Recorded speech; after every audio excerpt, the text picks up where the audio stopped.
Wow, what a day, college football. Holy smokes. Welcome to College Football's Peek Around the Corner with your host, Greg Pflugar. We cover everything in college football because we love everything in college football, and if you do as well. If you need just a little bit of extra college football content to get you through the days, to get you through the nights, subscribe to our ever-growing channel. Smash that like button if you like our content. Share the video with your family and friends. Share it with your significant other. Share it with your priest, your psychiatrist. Share it social media platforms all over the place. Welcome into the house that sits on the corner of Keith Jackson Parkway and Kurt Gowdy Avenue. Welcome in to College Football's Peek Around the Corner. Dennis Dodd, this afternoon article, we had it, what was it, episode 225, talking about Colorado considering leaving the Pac-12. Okay, first of all, let's get to our sponsor. I'm going to drop just, a little, I can't get into the details of the first weekend in May or May 24th or what's going to happen tomorrow, May 31st. I can give you just a little bit more information, a touch more, just a touch more. And then we're going to be going pretty much tonight. We need to hear it from the PATC community. We need to hear your voices. I'm tired of listening to my voice. I want to hear your voices. What do you think is going to happen next? If do you think Colorado's going to make the move? And if they do, what do you think is going to happen next? Now, I'm going to keep my speculation as on a minimum because I don't want confusion out there between speculation and what we at PATC is reporting. Remember, for weeks and weeks and weeks, we've been talking about Colorado being at the center of the stage themselves. Remember that. We've been talking about that at Peek Around the Corner. Okay? And we've been talking about the theater. Who's moving, who, where. We'll get to that in a second. First of all, let's get to our sponsor. I want to thank Lewis is in the house. Conundrum is in the house. Daniel Montecastle is in the house. Skolducky. Omega. Where's Omega? I saw him pop up here. Black Rain. Where's Omega? Did it disappear from me? Did Omega disappear from me? My brother from another mother. I know he's in here somewhere.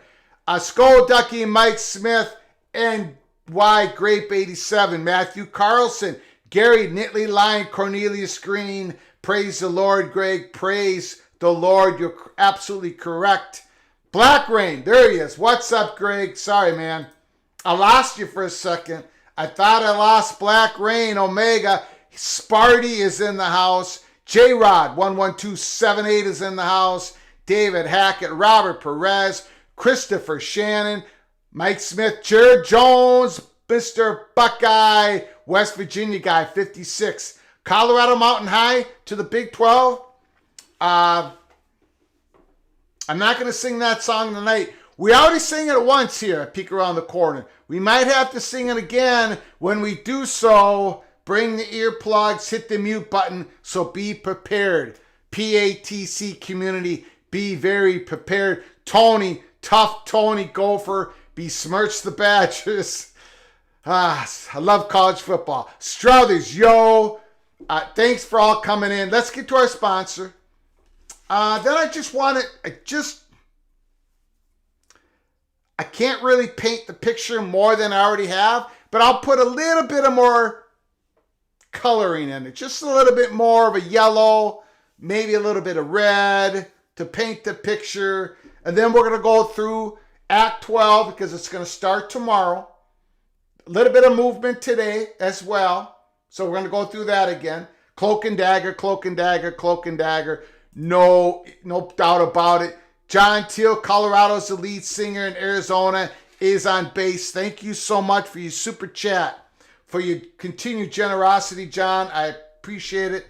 Let's get to our sponsor. Then we got to get to it, because the reality is, tonight, I want to hear from the PATC community. We are done listening to my voice on this, okay? We want to hear we've been hearing your voice throughout the weeks and months, but now you can see where this is heading. I want to hear your voice and where do you think is heading next? Okay, Blue Ridge Coffee Crafters. We invite you to discover the Blue Ridge Coffee Crafters difference.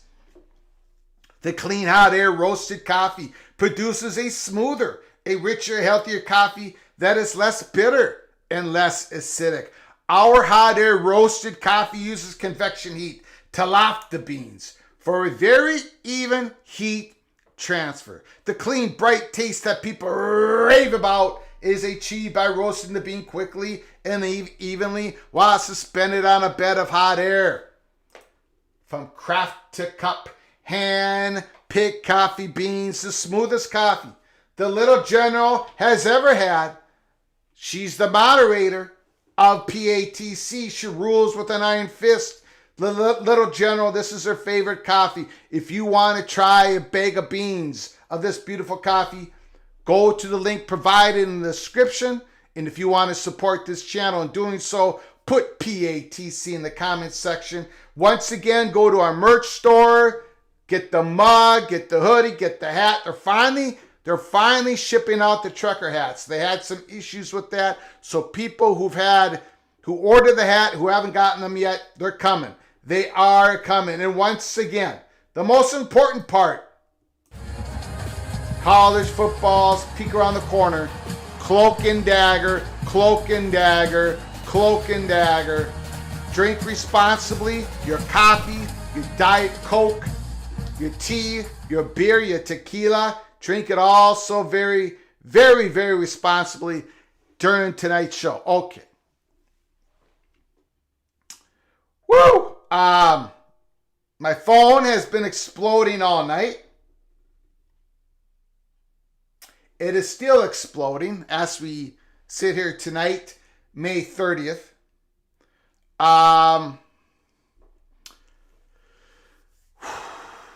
Where do we want to start here?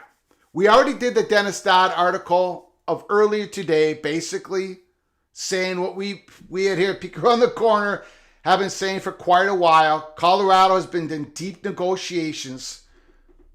Recently, they've been in deep negotiations. So let's go ahead. I want to show you a couple things here.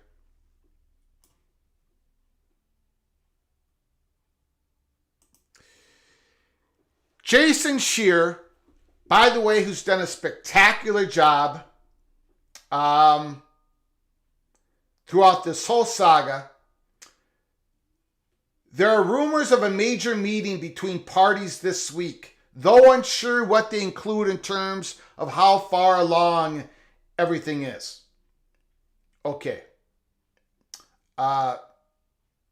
So you see that, right? There are rumors of a major meeting between parties this week, though unsure what they include in terms of how far along everything is. I just wanted to point that out. So he's saying sometime this week. Peek Around the Corner last night, we made it very clear, and a lot of shows previous, we made it very clear on the dates that have been important here in the month of May. We are going to give you just a little bit of more information on the month of May. I cannot give you the story. Now, I know I'm getting raked over the coals. I've seen it again today. People are forwarding me message board stuff. I get it. I get it. But we have to be responsible here at Peek Around the Corner. We can't get in front of the story. But we gave you enough information through our theater and other means of where this is heading and why it's heading this way. So, you remember last night in the previous shows before where I would say, but let's just focus on last night. But I did it maybe the last 5 or 6 shows. We talked about the first weekend in May, the hot bubble of action. We talked about it in April. We said it was going to happen between April 28th and May 17th. There are reasons why it happened in the first weekend in May and not in April, the first weekend in April, or last weekend in April. And there's reasons why it didn't happen after the first weekend of May. When the story breaks, when we finally get this story to break, we will talk about lots of details. We will not talk about why it wasn't done a little bit before, a little bit after, because it has to do with family stuff. And we're not going to go there here at Peek Around the Corner. But it did happen in the first weekend of May. And we're going to protect sources. We're going to protect the story. We're not going to be the ones that break it. We're going to be the ones that cover the breaking story. But I would tell you, we'll make it more simplified here. It happened on May 7th. So when this stuff breaks, look in the articles, look for May 7th. A very, very important day in this saga. Okay? It was the hot bubble of action. And I was coming out of my seat. I warned everybody. It actually did happen because we had to track it because, these are humans, make human actions, making human decisions. Things could veer off at the last second, but it happened. May 8th, May 9th, May 10th, May 11th, those live shows, we said it happened. It happened. People say, what happened? I could say what happened. But it was a major shot to the solar plexus of the Pac-12. However, Pac-12 hung on. They were hanging by a thread, but they hung on. And then May 24th.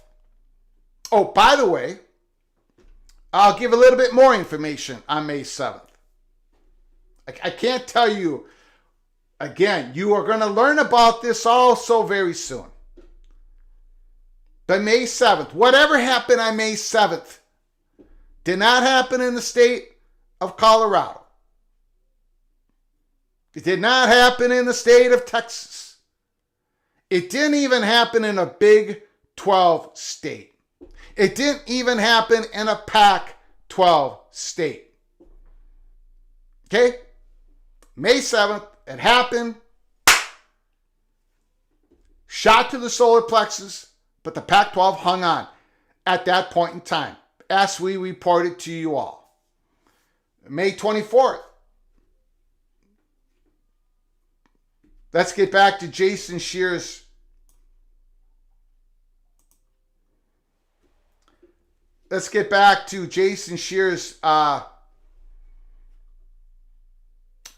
tweet. There are rumors of a major meeting between parties this week, though unsure what they include in terms of how far along everything is. Okay? We talked about it last night. I think we might have talked about it the night before, that whatever's going on in May 31st is the twin brother of what happened on May 24th. Again, we can't get into the details of it. May 24th, it happened in Boulder, Colorado. May 31st, tomorrow, it's not happening in Boulder, Colorado. Again, it's not happening in a Big 12 state. That's as best as I can tell you. Now, we'll see what happens after this May 31st. Well, Jason Scheer says there's a rumored meeting later in the week. We here believe it's tomorrow, May 31st. So that's a little bit of information more that we can give you in this late hour as we begin Act 12 starting tomorrow. Now people are saying precisely. I'm seeing a lot of great comments. So we're going to get to Comments. Believe me, this is a PATC community night. We are all tired of listening to my voice. You're definitely tired of looking at this mug. So we're going to get to your comments as fast as possible. What was I saying? So we'll see. So May 31st, tomorrow, Act 12 begins. Again, Colorado's in the middle of the stage. Arizona's on the edge of the, not the edge of the stage, I'm sorry. They're 2 arm lengths away from Colorado. And in the front row sits Arizona and Washington. In the middle sits the Florida, the Fox executive. My brain, it's going. Oregon, Washington sitting in the middle as the Fox executive. Down at the end of the first row, at the very end, last chair, sits Tony Petitti, the new Big Ten commissioner. You remember last night, there was a movement. Arizona State came crashing through the front foyer.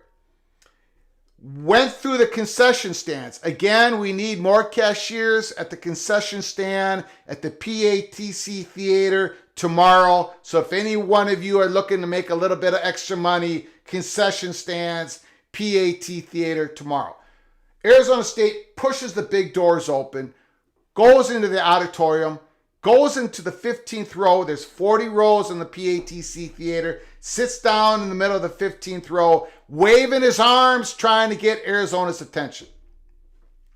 Arizona State remains in the 15th row. UConn is in the 38th row. They're done taking notes. They just want to see what happens. See where the dominoes fall. See what Colorado, the main character here going in Act 12, in the center of the stage, see what he does. In the foyer, we talked about last night how Utah was on the outside looking through those glass doors, the same spot that Arizona had a week ago. Utah has now entered into the front foyer of the PATC Theater. Utah is in. They're in the front foyer. They're not in the auditorium. They're circling around. They want to hear some noise. They want to hear some action. What's going to happen at the start of Act 12? UNLV, they've moved up the block. They're staring through those clear doors. They still have that chain link and that padlock, and they're looking right at Utah. San Diego State is still across the street with the binoculars on. Okay, so that is your setup as we begin tomorrow in Act 12. One more thing I want to get to. Then we're going to get to your comments.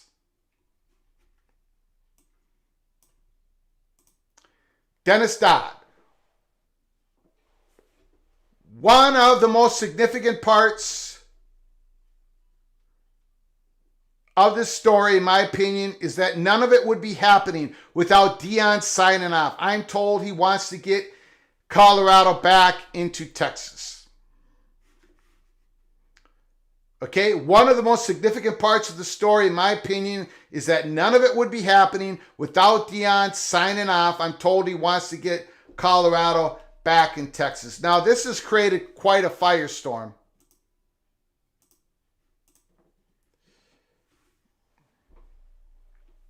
And I think it's really,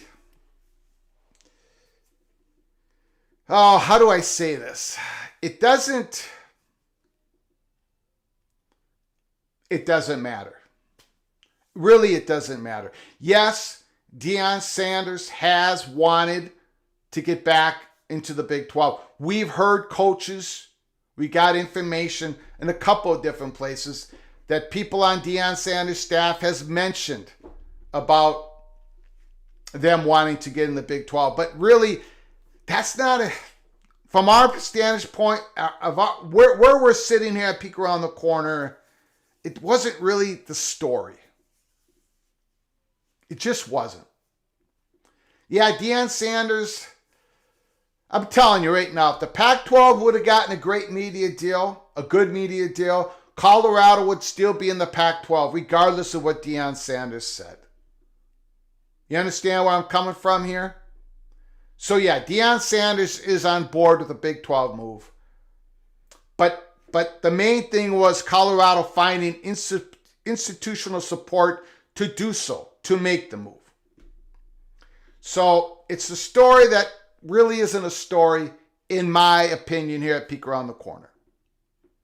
The story has always been, since February 24th, when we at PATC said that the odds have now flipped, where the odds now favor the poaching of the Pac-12 school, at least one more poaching of a Pac-12 school by the Big 12.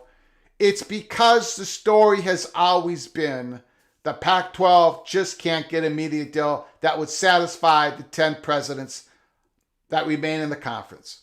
That has been the story. We at Peek Around the Corner, we invite the PATC community to talk about anything in college football, anything you want. When you make a comment, when you call into the show, the floor is yours. But in my monologue, I have spent so very little time talking about the potential Pac-12 media deals.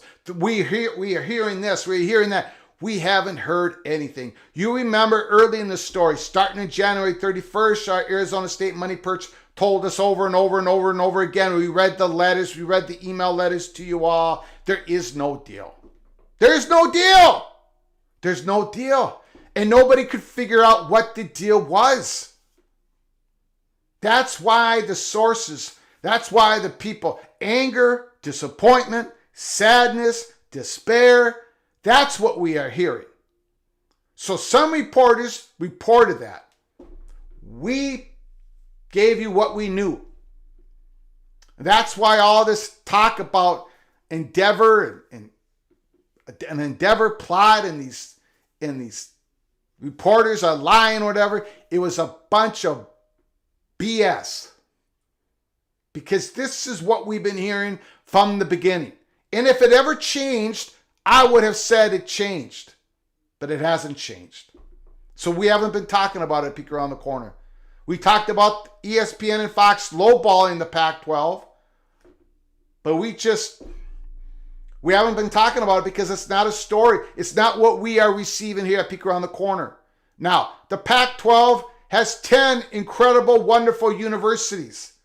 No question about it. There's no question about it. They are the major economic engine of the Pacific Coast and the major, economic engine of the United States of America. You're not going to find me ripping on the Pac-12 universities. But the story, we have to go where the story is. And the networks, with your mark moving up the schedule to negotiate the deal with Fox and ESPN, has put the Pac-12 in a very difficult spot. Because these networks have decided that maybe a Pacific Coast one region conference isn't valuable enough for them to partake in distributing their content, especially when we sit inside a media recession, which we said back in October 30th. We didn't wait till the last couple of months to be talking about the media recession. We talked about it in episode 83, October 30th. That's the story. That's always been the story. Washington and Oregon watching all this play out, knowing that the Pac-12 wasn't going to get a media deal good enough to satisfy their ambitions. That's the story. The story with Colorado and Arizona State and Utah, they've been all talking to the Big 12. I'm sorry. People told you that wasn't happening. It was happening. That's the story. The story isn't about some Yahoo on Twitter or message board saying what they're saying. The story definitely ain't about me. It's not going to be about me. And that's why I haven't given you the raw details of what's happened on May 7th, May 24th, and what's about to happen tomorrow. So you understand where I'm getting at? The story. The story is where peek around the corner will always go to. What is the story? And we do the best we can to give you a little peek around the corner. Now, let's get to your comments, your phone calls. This is your night. This is your night to tell me how wrong I am, or let me know what you think is going to happen. If Colorado decides to pull the trigger, it's a human decision. It's a big decision. It's a difficult decision, even though the Pac-12 ain't nowhere near getting a media deal. It's still a very difficult decision. Tell me what you think is going to happen. And if Colorado pulls the trigger, what do you think are the next steps that are going to happen? Because the ripple effects, holy smokes, the ripple effects on this. It's going to be big. It could be gigantic. Let's get to your comments. We're going to open up the phone calls as soon as possible. UNLV sounds menacing. We had to put a little drama. We got to entertain. We got to give out informative information and entertain. This is what we try to do. We fail a lot. I understand that.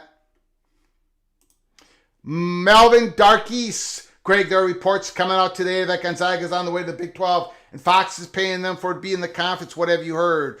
We had Gonzaga right in there, but lately we had Gonzaga leaving the parking lot, getting in the car and driving out the parking lot.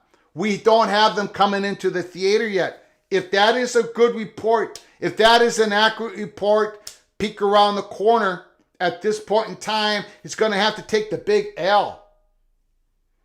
There were issues between Gonzaga and the Big 12 having to do with Gonzaga wanting to put all their sports in and the Big 12 saying, no, we're not interested. So if that happens, now, there's no question about it. Fox is interested in Gonzaga going to the Big 12. Probably more interested than Gonzaga going to the Big East. Gonzaga's going somewhere. So yes, Fox is in Gonzaga's corner. We got to know where. Is Brett Yormark just playing another leverage game with Gonzaga? It could be. It very well could be. I cannot expand on that report at that time. If it happens June 1st, like some people are reporting, peek around the corner, it's going to have to take a big L on Gonzaga. Now there could be fluid, could be last moment stuff, but we don't have it. Peek Around the Corner does not have it. Logically, it makes sense. But we were told there were differences, that Yormark has the leverage, right? Now, did they concede? Will it only be basketball? Maybe Gonzaga has told the Big 12 that they'll only come in for basketball because they wanted to move their baseball team and other sports, sponsored sport teams. We shall see. We shall see. I doubt Deion has right of refusal. They may consult him, but he's not the decision maker. Again, I think it's a story that's not a story. Deion's on board, and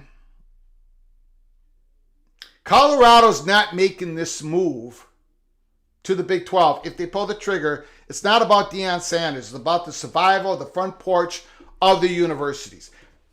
The landscape, we've gone through these huge changes. More changes is on the way. You know that. I know that. We've been talking about it since episode number 1 of this channel. More changes is on the way. Colorado wants to make sure they're in the room for the 2026 Gold Rush, where the college football playoffs is going to change probably yet once again. And the distribution money, the money that's going to come in to the playoff coffers could be distributed among the Power 5 schools is going to be enormous. Colorado wants to make sure they're in the room. They want to make sure they're seen. They want to make sure Deion Sanders, for however many years he's with Colorado, is seen for recruiting purposes. Plus, these universities, they can't take less than they're taking in now. They're asking their boosters more than they've ever asked before. Boosters are double dipping. Facilities and NIL, and now you're going to make less media money than before. And no, Colorado Athletic Department can't dip into the endowment of the University of Colorado. That's not how it works.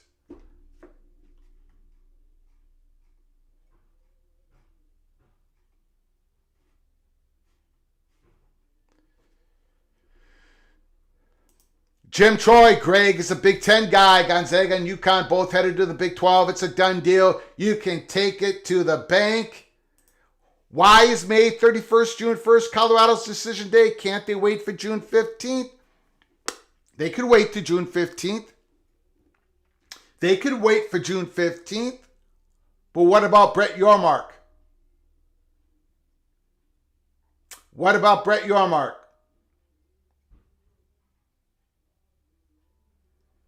Brett Yormark has some leverage here. We've been talking about it for maybe the last 7 days.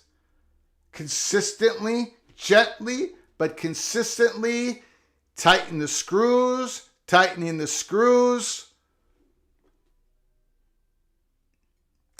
Colorado is guaranteed everything right now.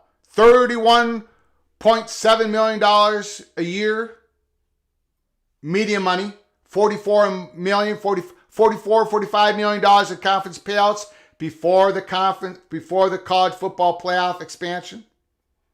They're guaranteed everything. Will Colorado be guaranteed everything by Brett Yormark in June 15th? June 30th? Will they? I don't know. I don't think so. All right, let's get to your phone calls. A lot of comments. I'll keep posting them up, but we got to get to the phone calls because this is your night. PATC. Give me your thoughts, your comments on what you think is about to go down, or if you think nothing's going to go down, that this is just Colorado going through all of this,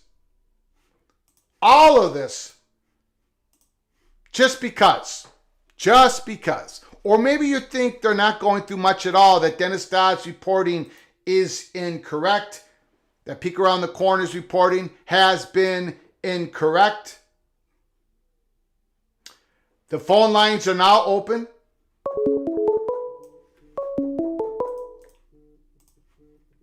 Call from Lewis.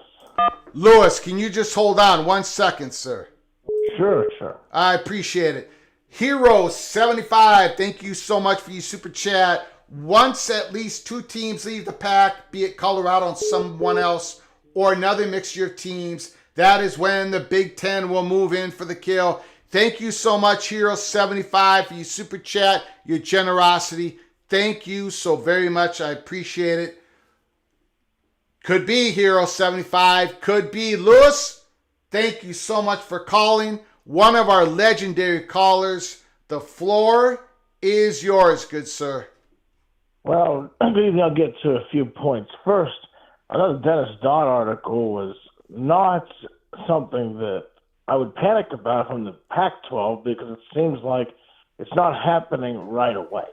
And there was really nothing in that article that was new to those of us that have been following the story carefully, that all this discussion has been happening.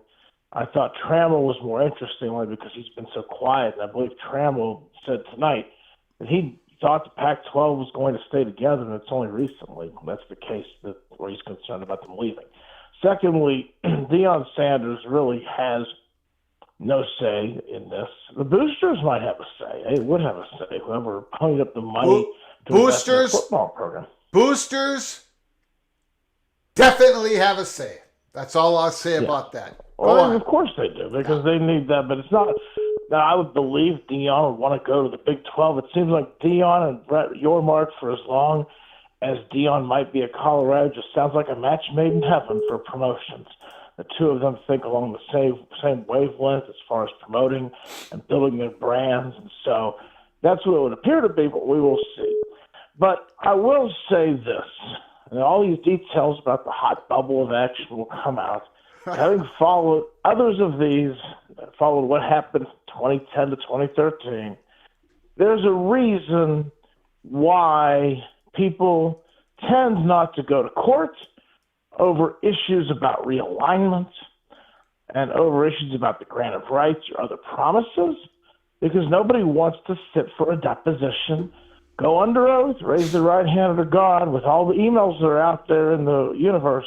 Nobody wants to do that because there's no question, there's probably a lot of things under the surface that we don't want to know about that are quite untoward. We'll just say it now. That's probably happening here because everyone's got a different power play in this. So that's a lot of what we saw in 2010. The Big East was no longer deemed to be desirable. Keep in mind something. In 2010, before the Big 12 South was ready to go to the Pac-12, it looked like the Big East was in position to add Missouri, Iowa State, Kansas State, when it looked like the Big 12 was going under. That would have strengthened the Big 12. But you notice the last minute, the Big 12 stayed together, and the Big East was not able to get stronger. And a year after that, the Big East pretty much fell apart. So there's a lot of that going on. Now, had the Pac-12 taken the first offer, had the Pac-12 realized its value, or had the Pac-12 rated the Big 12 2 years ago, this would be a different calculus. Yes, but sir. The Pac-12 has been horribly mismanaged. Yes, sir. Horribly mismanaged, and they are a victim of. I feel bad to see that happen because I saw it happen to the Big East. But I now think we are going to see it. I just don't know that it'll be this week. I'm not sold it's going to be this week. It might be a couple of weeks. It might be June 30th, right at the end. But it will be by June 30th, and we will get some resolution. Where do I think it goes? It's Colorado. Then I believe in Arizona, although I think it's still up in the air about the whole Regents and whether Arizona State, you mentioned Arizona State, the theater, getting attention. They shouldn't have to go to the theater to get Arizona's attention because they have a lot of the same board. They just need to talk internally, not be in the theater talking. They need to be talking internally. I don't know that Arizona can go without Arizona State. And based upon some of the letters from the Arizona State money perch, it sounded like months ago he was fairly confident they had a landing spot. So it seems like they're going to be part of the deal. And the fourth school's probably going to be Utah, in spite of the fact there's some bad blood on Twitter with the fans. That doesn't matter. Yeah. They're a strong brand. They're a Power 5 brand. They're not going to go and add San Diego State or Connecticut or a Group of 5 school before that. And Gonzaga is something that's down the road. Brett Yormark said in his press conference in March during the Big 12 basketball tournament that he likes Gonzaga, but he has other priorities. So this whole situation with the Pac-12 will be resolved before they'll add anybody else. But that's where I believe it's going, barring again, a very last-minute miracle. We saw it happen in 2010 with the Big 12. They were about to fall apart, and money came in. You never know until it's done. It may be hours away and not be done. So you can't say it's not those done, but it looks like that's where it's going. Got it. Have a good evening, Greg. Thank you. Beautiful. Great call. Thanks, Lewis.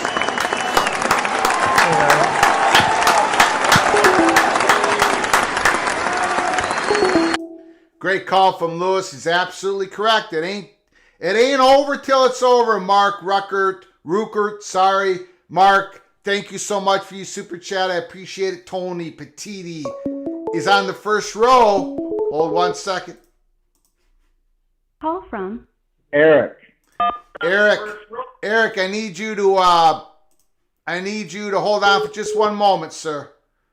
No problem, my friend. I'm happy to do it. Mark's super chat. Tony Petiti is on the first row, but far enough away to keep any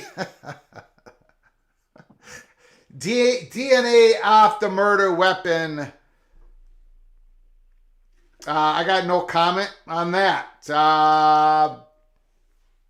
Very insightful comment by Mark. Thank you so much for your super chat, your generosity, your continuous generosity to the show. Thank you, Mark. I appreciate it. Eric, the floor is yours. How you doing, Greg?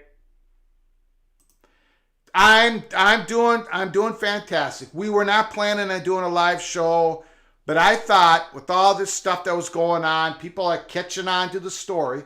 People are catching up. I thought it was a good night for PATC the night before we went to Act 12 to hear your voices on what you think is going to happen next. I'm going to give you my prediction, and I have a question for you too here. My little general sitting here with me, she's even excited about the show tonight with everything that's going on. So she's listening to you with open ears. I wanted to compliment you too, Greg, and I'm not just saying this to say it. I mean it sincerely. One of the reasons I love your show is there's so many shows today that in the social media era, where they make disagreement personal and they engage in inflammatory rhetoric if somebody disagrees with them, and you never do that. And that's a rare thing nowadays with all these people on social media. They want to be, instead of educators, they want to be flamethrowers. And so, thank you, sir. Appreciate the compliment.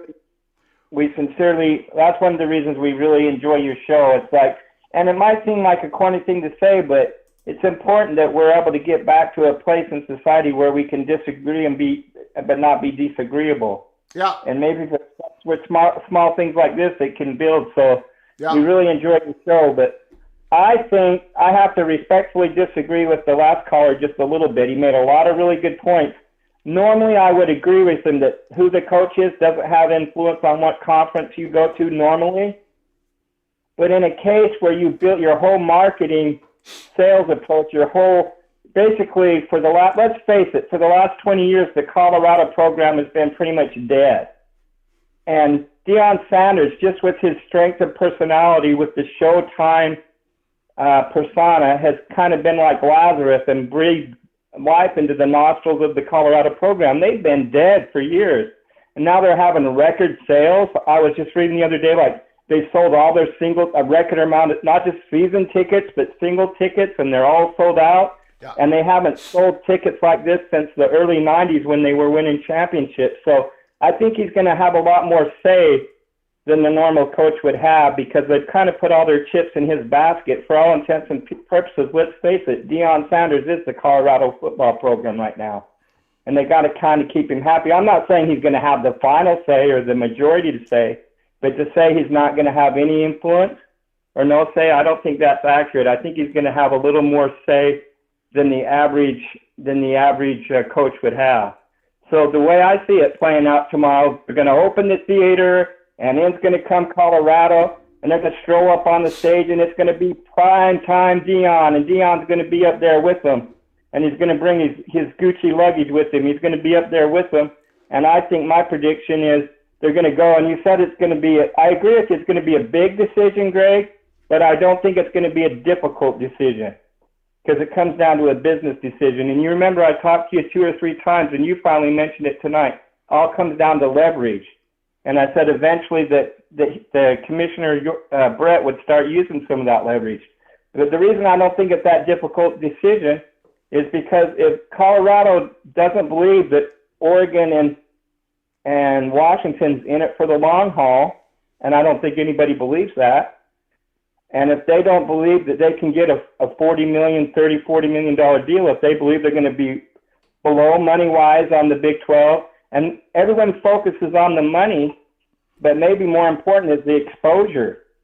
Are they going to get the exposure, or do they want Oregon and Washington on all the primetime games of schools like Colorado and Washington and Oregon State on the streaming channels?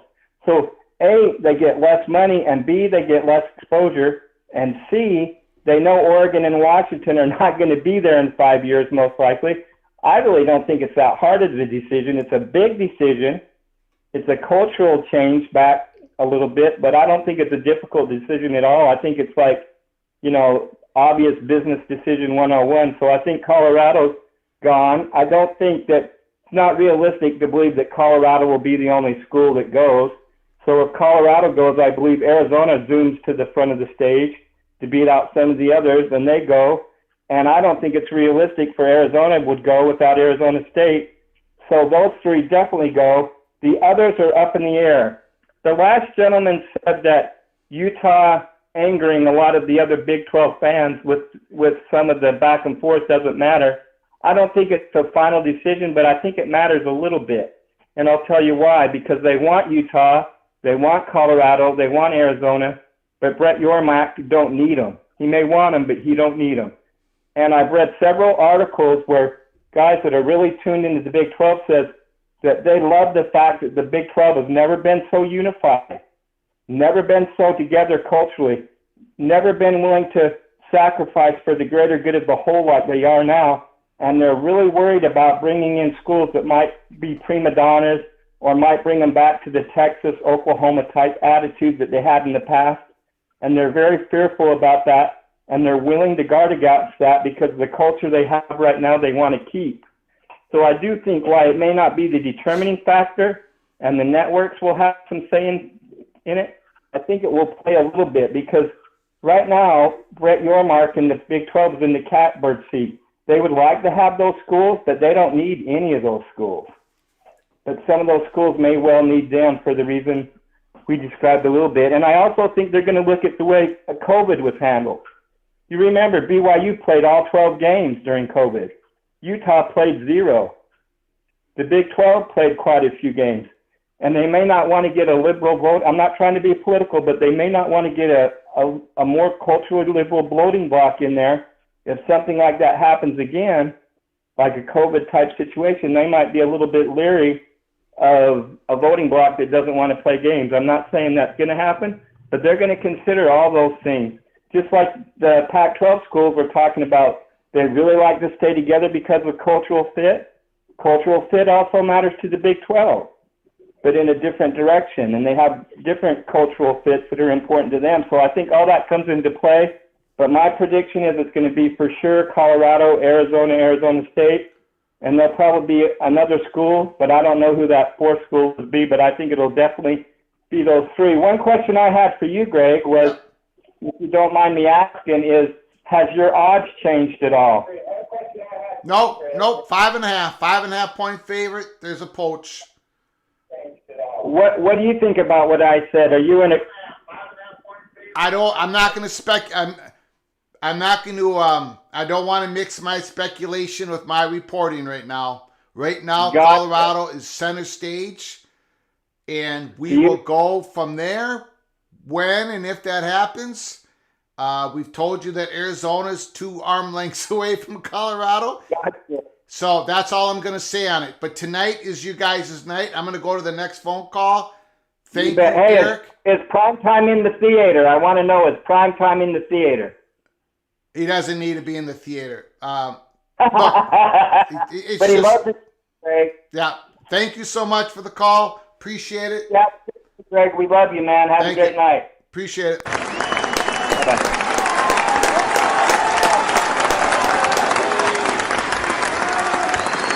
Thanks for the great call, Eric. Will the Thrill, thank you so for your super chat. I appreciate your incredible generosity once again. Hold on. Call from Okay, whoever is on the line, can you hold, sir?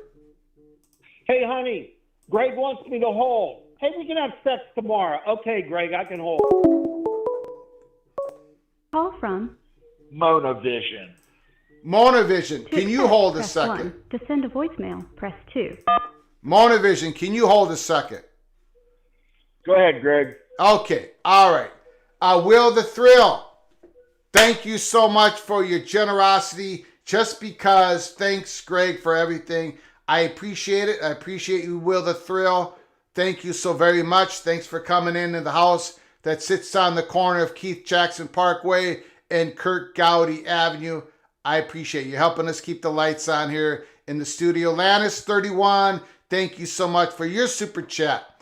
I appreciate it. If UA, ASU, Colorado jump to the Big 12, could UConn be number 4? Where they're way back in row 38 in our theater, they're going to have things drop just perfectly. Utah is outside of the theater, but they're ready to charge in. And UNLV is behind Utah with a padlock, a chain and a padlock. And that's where we're going to keep the story right now. Could UConn be number 4? Sure. They're in the auditorium. They're back in the 38th row. That's all that we can say about it right now. Motivision, Mr. Buckeye is on the line. Look out. The floor is yours. Well, good evening, Greg. Has anything interesting happened today? Wow. I don't know. I think people are catching up to the PATC community. Dennis Dodd put out an article. It's sort of, you know what's, it's reminding me of, personally, Moen Vision, personally, I got the most, you know what, I'm not going to go down that road. Go ahead. The floor is yours. Well, I just wanted to talk about the other 4 characters that we haven't seen in the play yet. Where are Stanford, Cal, Oregon State, and Washington State at in this whole mishigash? The sounds of silence. The people. I don't know. I'm not gonna start singing, but yeah. I don't know. Well, where are they? I think, well, Oregon and Washington. Well, you didn't say Oregon and Washington, did you? No, Oregon State and Washington State. Yeah, I just don't think they have a card to play. And I think... You don't think they might make it into the Big 12? I don't think there'll be spots left for them. Okay. Now, I mean, that's the leverage that Yormark has, right? Right. Yormark will go to an Oregon State. He'll go to Washington State. You know, Colorado, we've been, you know, they've got to... Colorado has a window here, and they either jump through that window or they don't. If they don't jump through that window, others will. So Colorado has to make the move. So where does that leave Cal and Stanford? You just they're quietly lurking in the shadows, up in the rafters of the theater, or I think California. They're not in the. They're not in the theater today. Will they be in the theater tomorrow? They could be. They could be. We may have to readjust the theater. First of all, we at Peek Around the Corner, we have a big blind spot when it comes to the University of California. We don't hear anything about them. Nothing. So the money perch at the Berkeley of California does not speak to BTM and our associates. We don't have good information. We do not have an ability to get an eye on that situation. So that is our failure here at Peek Around the Corner. Stanford, I think they're going to be looking at Washington and Oregon's actions here. real carefully and see what happens with Tony Petitti sitting in the front row, and we'll see from there. But California Berkeley, we have an inability to get eyes on that situation here at Peek Around the Corner. Well, just remember, the Board of Regents said they wanted all 4 in the Big Ten as a block. So I get it.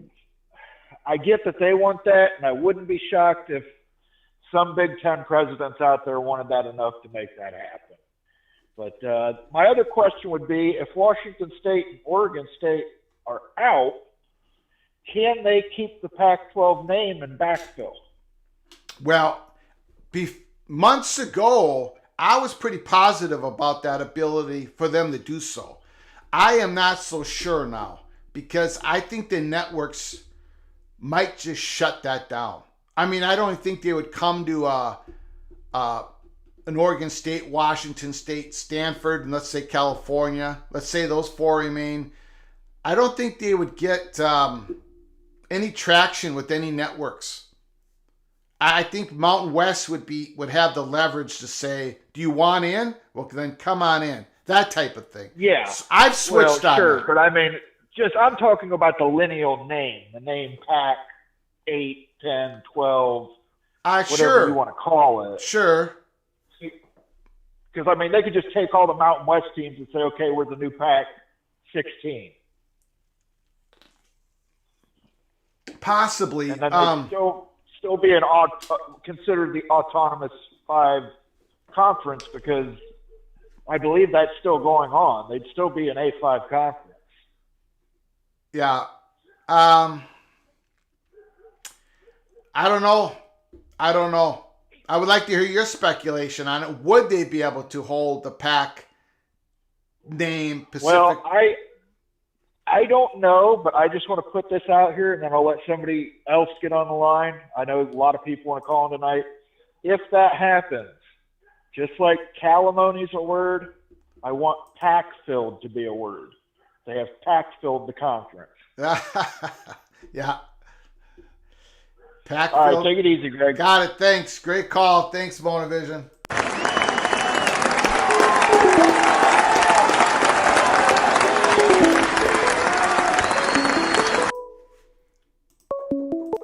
Call from JB. KP, the floor is yours. Is this KP or KD? It's JB. Oh, JB. I'm sorry. JB is in the house. Sorry, man. The floor is yours, good sir. How you been? I've been busy, but I've been Yeah. I've been busy. I've been good. Yeah, I've noticed that the past couple of days. You were like a young kid at Christmas time. Not a young kid. But yes, maybe the second part, but not a young kid. I almost wanted to start off with a Christmas song for you. Ooh. Yeah, because you seem awfully excited. And I can say young man because I'm older than you. So. Ooh, you are. Wow. Okay. Yeah. Let me give you a little bit more of my background. I worked under coaches like Lou Holtz and Jim Wacker and Joe Salem. That's all I'll say about them. Yes. But anyway, the Pac-12.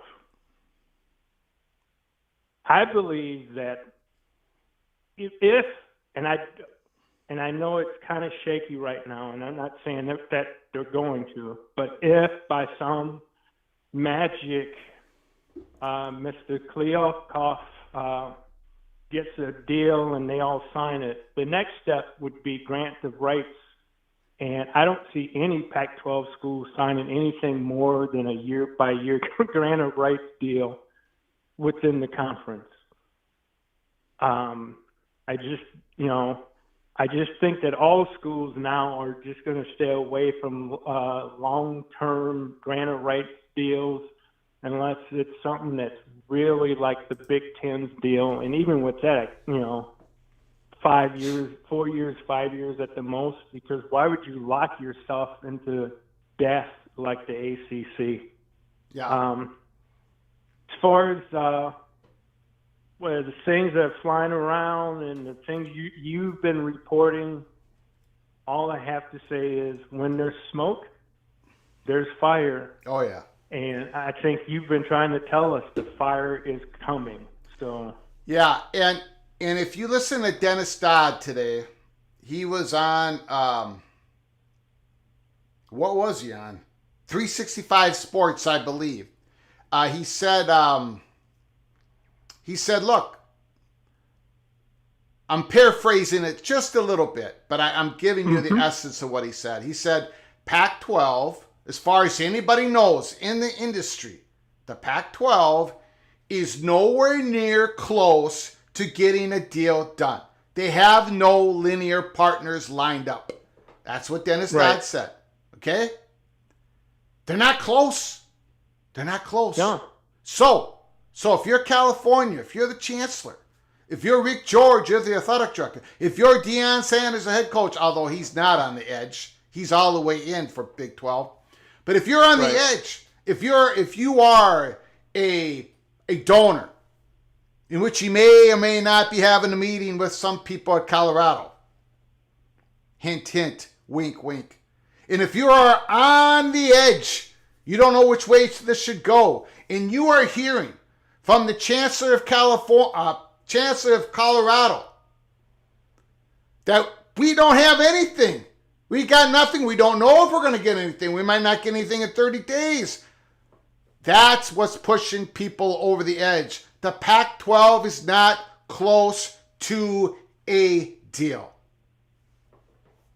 Go ahead, JB. Also, I think people keep asking about Stanford. Stanford, to me, is a school that just sits back and just watches things happen because of the academic and on-field prestige that they bring. So they know that eventually they'll wind up, if it's in the Pac-12, making it solidified, or if it's the Big Ten, or if it's the Pac-12, they know they're going to wind up somewhere. So they're probably in the corner smoking a cigarette right now and just chilling out. So to me, and I have like four friends that work out at Stanford, and they don't seem to be afraid of anything right now. Yeah. And my last comment, I'll chalk under the why would Pitt hire the soon-to-be former president of the University of Minnesota as their new chancellor when she was probably not going to be renewed as the president of the University of Minnesota? Yeah. That's all I got, Greg. Okay. I'll get to that in a second. Thank you, JB. Appreciate your phone call. Beautiful phone call. Thank you so much.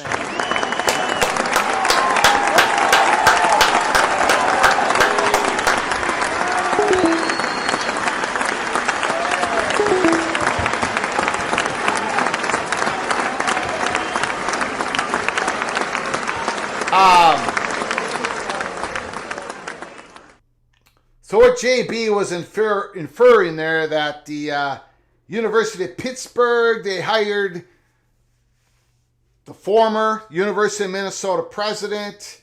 Maybe that's a long play for Pittsburgh at some point to try to get in the Big Ten if the Big Ten goes to 24 or whatever. And again, I've told this story here at Peek Around the Corner before.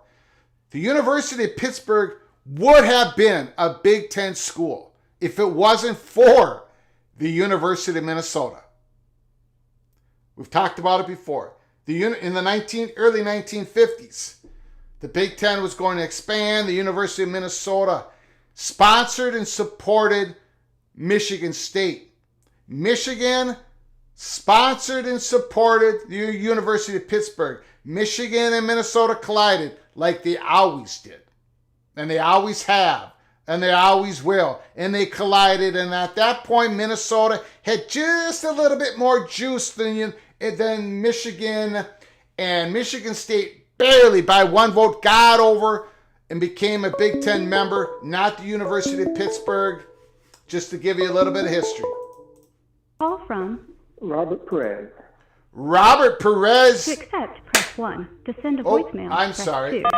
Robert, do I got you? Oh my goodness, I feel like I'm the next contestant on The Price is Right. All right, Let me see first if I can time get caller, up- correct? Yes, yes. All right. Let me see if I can get up. Let me see if I can get up on stage with all these schools. Got it. We are in the theater, no doubt about it. Yes, sir. So I wanted to kind of just give perspective from California on this, as I am from California. Got it. I believe that one of the schools, Arizona and Colorado, will make a jump. I think it's going to be important for the Big 12 to add it, Fresno State and San Diego State, because that will really essentially limit the pack. So I think by what I see happening is Colorado, Fresno State, Arizona, and San Diego, that will pretty much do in the pack, and then everything will unfold from there. Okay. Otherwise, San Diego will go to the pack along with SMU, and Big 12 wants to get into California for the recruiting. Fresno State really is, I guess, really culturally fitting for the Big 12. We have a lot of fans. We have a rabid fan base. So it fits really well within the Pac-12, the Big 12. And we have a lot of eyeballs in the valley. So that's just what I'm seeing. That's what I'm hearing here. I'm hearing that we are going to be in. We could be wrong. We can't guarantee it, of course. We don't know what's going to happen until everything happens. Yep. But what I'm hearing here is that it's not if, but it's a matter of when we get in. It may not be this round. It may be the next round, but we will be in with those other schools, depending on how many schools get invited. If it's like an even number, then we may have to wait for next round. But it was one of those odd things where there's like 1 or 3 Pac schools in Fresno State, or maybe it's 2 or 4 with, like a UConn or whatever LG5 school with Fresno State. It's going to happen like that. That's what I'm hearing. That's what I think is going to happen. Okay. We'll see. All right. Thanks for the you, call. sir. Have a good. Appreciate it. Call again, sir. Yeah.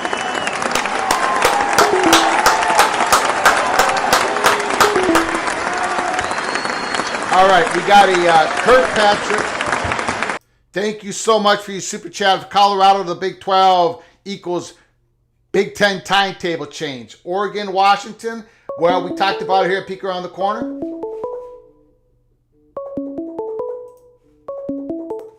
Call from Environmental Change Consulting LLC. to accept, press. Okay, let me get back to Kirkpatrick of Colorado. Big 12 equals Big 10. Hold on. Call from Resident Pac-12 Jackwagon. Jackwagon, can you hold for just 1 second, sir? I got a couple things I got to get to. Yes. Thank you. Kirkpatrick, thank you for your super chat. Colorado Big 12 equals Big 10 timetable change. Oregon, Washington. Well, we at Peek Around the Corner, we reported it. I don't know how much we could have said more to this situation, but the number one hurdle, among a lot of hurdles, the number one hurdle for further Big Ten expansion at this time was Kevin Warren himself. So, if Kevin Warren is gone, then another big hurdle was the legal counsel of the Big Ten, because they did not want to have more blood. The collapse of the Pac-12 be totally on their hands. If the Big 12 is able to crack open the Pac-12 here soon, we think it's going to happen, then there's another big hurdle gone. There's some more hurdles left to go. Someone's going to have to pay the freight. Some media partner's going to have to pay the freight. But could the timetable change? Absolutely, it could. And before I get to you, Western Civic, one more thing I want to bring up. because we got new people. We got new people coming in here all the time this evening. We had over 440 people in the chat at one time. We got 430. Let me just say something here. I said it early in the show, but there's a lot of new people that came. So I want to be as specific as I possibly can be. Because people, one of the criticisms of Peek Around the Corner, besides my singing voice and my face, is that I've been too vague in this Colorado story. I've given you as much as I possibly could have given. But I gave a little bit more tonight when we first started the show. There has been a couple of things, big events that have happened in the month of May. We've been telling you about the weekend, the first weekend of May. Okay, we're going to give you a little bit more. It was May 7th.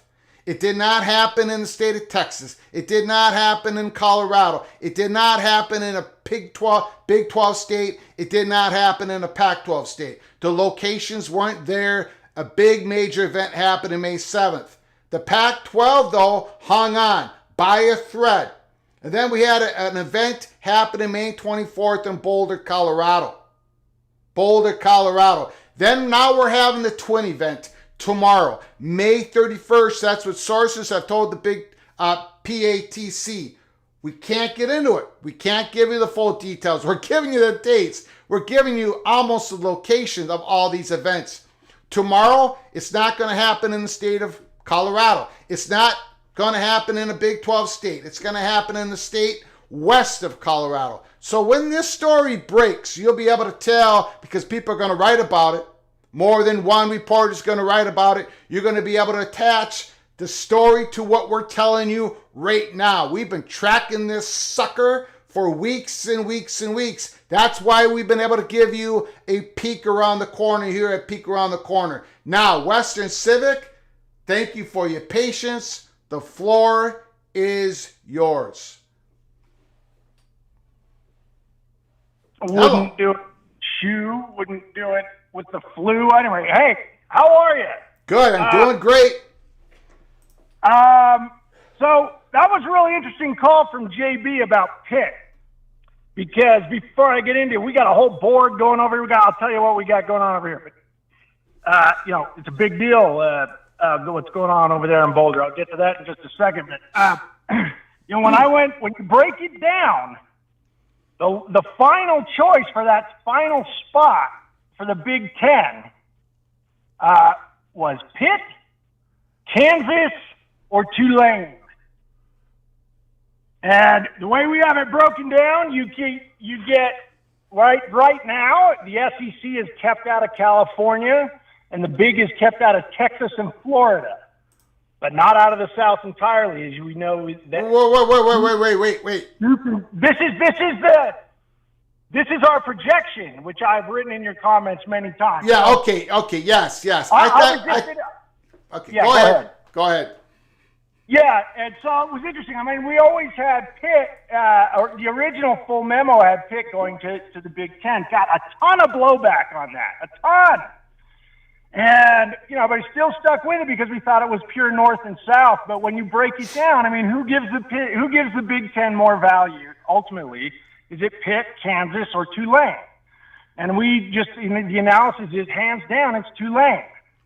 So, anyway, that's what we got. But that's really interesting. I think Pitt definitely wants to get in the Big Ten, and we'll see how it ultimately plays out. But that was just a piece of juice. Okay, so what we got over here, we got the Western Civic Board, right, Greg? We've been listening to you.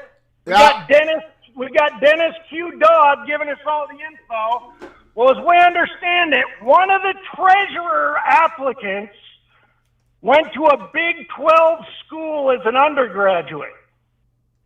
So we think if he's the third one to be interviewed tomorrow, and then we got a whisper that if Coach Prime comes to practice in a white hat, then for sure it's going down. It's going down. I'm telling you, we got the board over here. We got 8 candidates for the treasurer.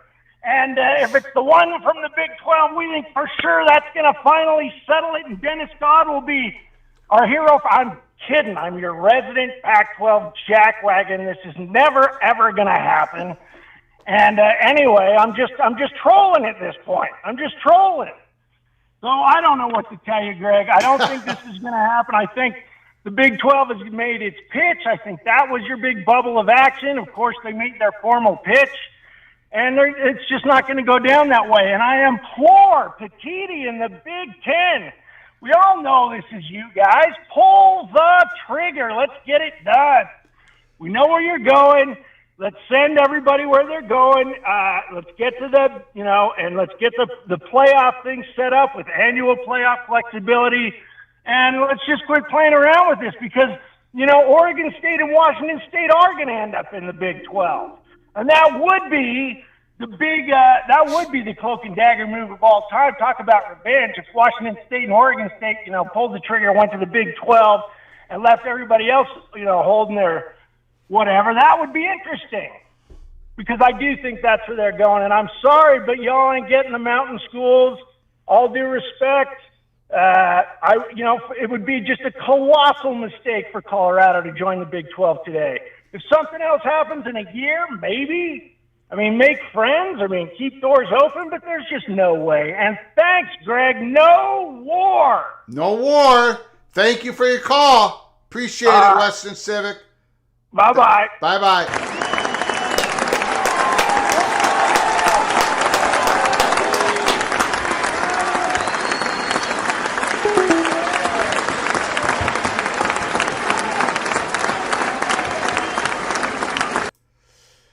Jared Jones, Mr. Buckeye. Call from Immaculate. Immaculate. Can you just hold 1 second, sir? Sure, I can. Thank you. Jared Jones, keep the lights on, brother. PATC for life. Thank you, Jared Jones. I appreciate your incredible generosity to this channel once again. I got a feeling, second to the last week of the Big Ten season, the Buckeyes and the Gophers, I got a feeling. Well, we'll wait for that later. Greg the Cooler, hopefully things go well with the Gophers. Brian, thanks for calling. The floor is yours, good sir. Thank you, Mr. Jones. Sorry, I was just reading chat. I don't know if on my best day I could do a Western Civic impersonation. Sorry, Mike.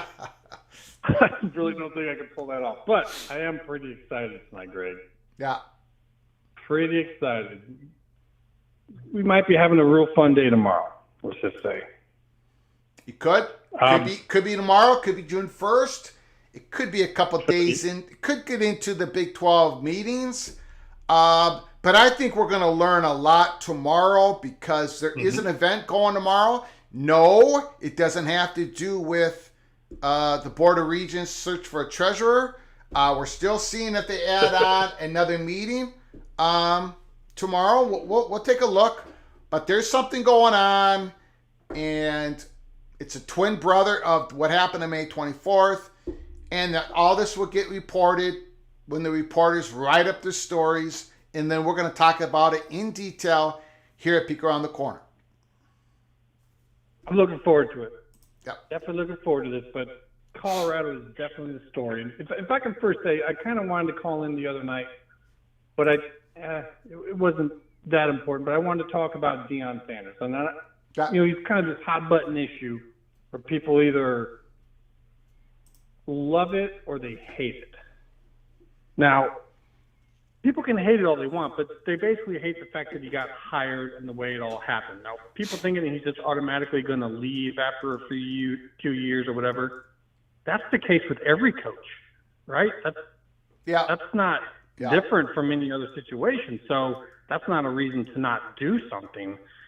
I actually very much respect what Colorado is doing here because they're aiming big. I mean, they changed their transfer rules for... Yes. Good point. To do this so that he could go and actually get a lot of these transfers that he's getting. I mean, they are all in on this. So if people think that he's just going to leave right away, I would say, who else is going to do for him what Colorado is doing for him? If he makes that program big, why would he leave? He can sign anything he wants, write the checks he wants, get whomever he wants. If they go into the Big 12, you've got UCF coming in there. He's going to have a place in Florida to play. He's going to have Dallas-Fort Worth with TCU. I definitely think he wants to go there at least for a while. Now, what I've been saying with you for a while that most people think is probably a little crazy is that this might be a double jump. And when we're talking about there might be a meeting in a northern city, very large city, that happens to be the headquarters of another conference, it could be a big shocker to folks. And I will continue to say why it's possible is because of Colorado, number one, are an absolutely perfect addition for the Big Ten in terms of how the institution is. Huge research, huge academic marks. They own that state, and they also have contiguity with Nebraska. They're not all the way across the mountains for flying to, so it's a lot cheaper to go there than any other location in the pack. So they can fit them in multiple divisional builds in the future when we go to divisions. So just want people who think that's a crazy idea just because they haven't had a great history in whatever sport. That's not really how the Big Ten works. I don't know. I know you don't agree with that, and that's fine. But That's it's something fine. to watch. That's fine.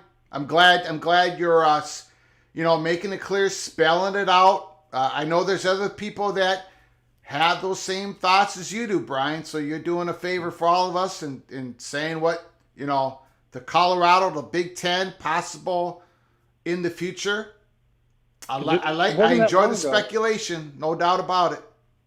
It wasn't that long ago. The Magnificent Seven idea was crazy. Now, none of us, myself included, weren't using that term or those schools, but we were saying the only way it happens from the ACC is a large group of schools at once, a large block, because they're basically blocking Power 5 votes from happening until they get in the two big conferences. That's really what's been going on since 2015.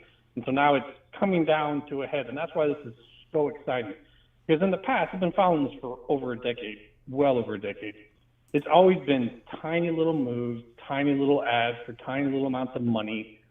You might get a piece of information, a nugget, like once a month at most. And now it's every night we're here talking about this stuff. So people are so spoiled right now. I hope they realize how much fun this is.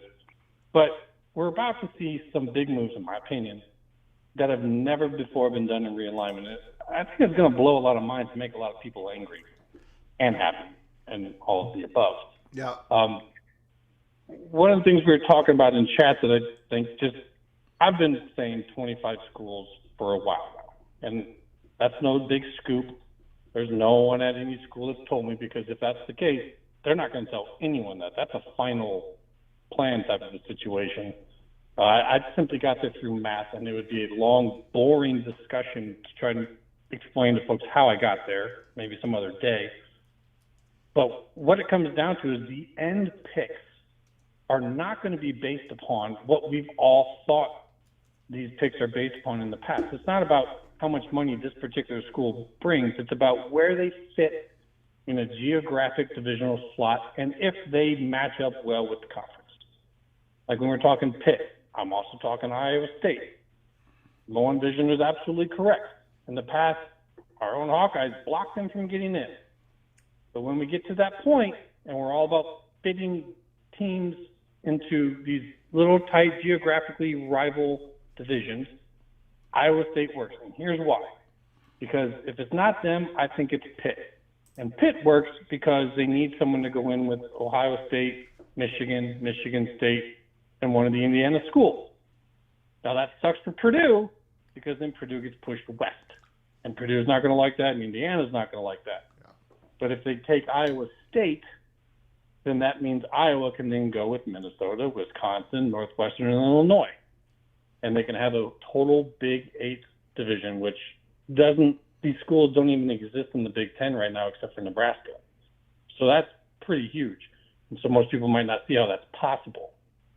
But this is where these type of schools at the end come in as valuable. It's about matching up these schools for divisions. Because when we get to 25 and you're in 5 divisions, you're playing 4 schools every year, and the rest, not as much. So these have to be big rivalries, local rivalries where fans can travel to. And so Pitt, they won't be in Penn State's division because that's absolutely not going to happen, but they could fill in over there. But Iowa State gives you an all Big 8 division possibly. And so while they didn't work before, they could work then. Because at that point in time, they're going to control all the Power 5 votes between the Big 10, the SEC, and the Big 12, and they're going to pass their new divisional rules. They're going to pass conference tournaments. And here we go. Show me the money. I don't know what you think about that, but that's where I see this going. And after Colorado, you're probably just going to see the dominoes falling. And that's why they're so important right now, because two conferences want them. And they're working together to figure out how the hell that's going to work. Got it. Okay. I don't quite see the Colorado or the Big Ten, to be honest with you. But it's an entirely different ball of wax. Big 12 allowing let's them get to to the first step first and see what happens if we get to the second step. It's definitely to the Big 12 first, because they're the ones who'd be willing to do that step to break the logjam. Because I just don't think that's where they want their final spot to be. I don't know if they'd be willing to do that if it was just for the Big 12. But if they're given that approval that, yes, you can make that second jump at some point in the future, then it'd be okay. Got it. But we'll see. We'll see. But I do think it's happening very soon. Got it. Great call, Brian. Appreciate it. No problem, man. Have a great night. Thank you so much.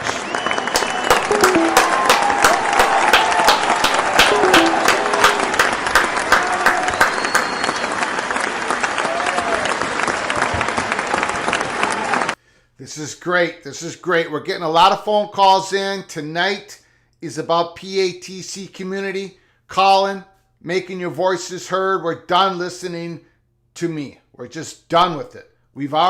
I've given a little bit more information on what's been going on in the month of May while not destroying the story. Let's hear from you guys. Call from Jim Brockoff. Jim, thanks for calling, sir. The floor is yours. Thank you, Greg. Hey, you haven't named your theater yet. What's the name of the theater? Is it like maybe the SB Fox Theater, since they're putting on this show, or do you have another name for it? You know what? That's a great question. Right now, I really don't have a name for it. I guess I'm calling it the CFB PATC Theater. But yeah, we need a better name for it. We'll have suggestions in the chat room, and we'll figure it out. There you go. Who's producing this play? Who's producing this play? Yeah, is it Walmart or the networks, or is it the Big Ten, or it's I would say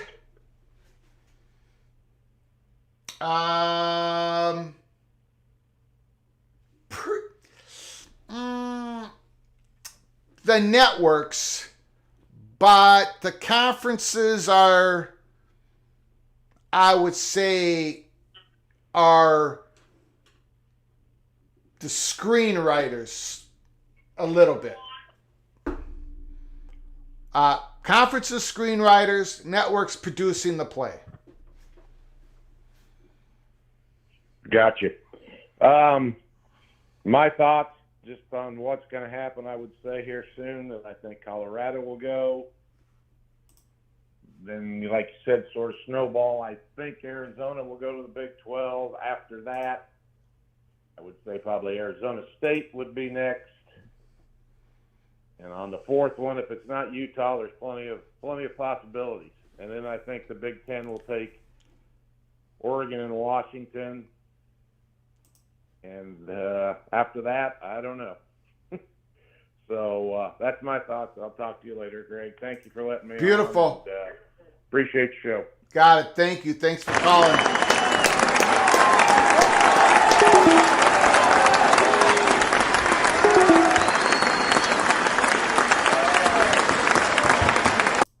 Greg says Colorado and Gonzaga by Friday. Oh, you're not talking Greg, me. I'm Greg. I haven't said that. So make sure you include your last name in your comments, because I'm Greg Flugar, and I did not say that whatever is up on the comments section there. Bigfoot Hunter. Maybe he's talking Swame or Swami. Yeah, okay. That kind of like, woo! What's this? Oh, the Little General Theater.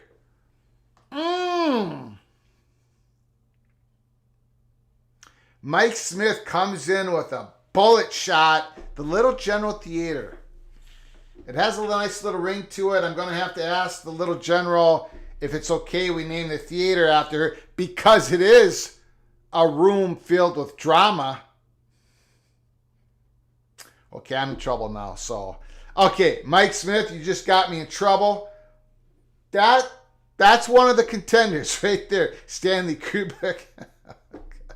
You guys kill me. Come on. Random Tease, come on. Don't go there. Don't go there. Produced by Big 12 Karen, Juan Carlos, Flugatorium, the Hot Bubble Theater of Distraction. Okay. Conundrum, thank you so much for that advice. Flowers always work. Yeah, I should not have said that. I apologize, honey, if you're listening. But the Little General Theater, that has a ring to it. That rolls off the tongue. The Panic Room. Hey, the Tim the Tim Brewster Theater. Oh, God. Like other Minnesota venues, no one calls it by the real name. They just call it the Cooler.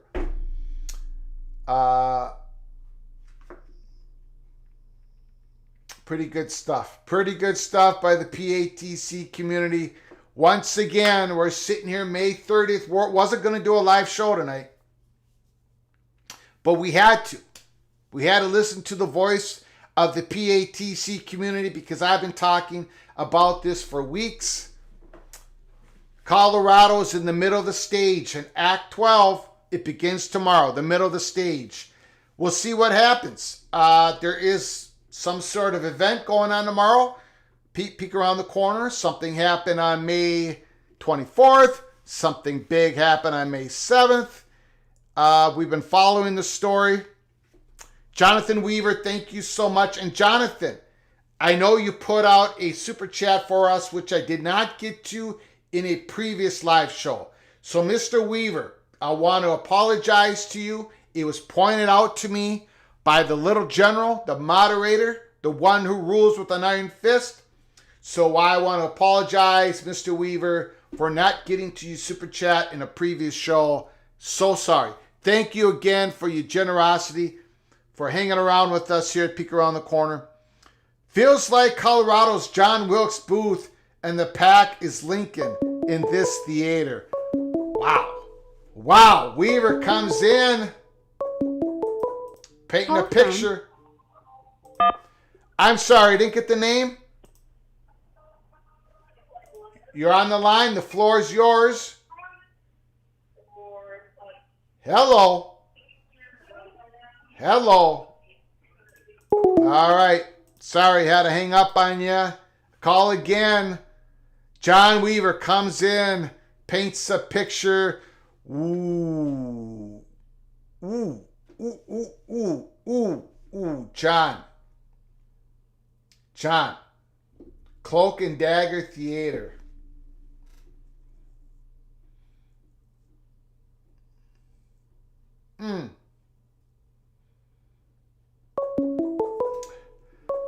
Thank you so much for your super chat, John. That is a leading contender. Call from Steve. I didn't get the name on that. Steve?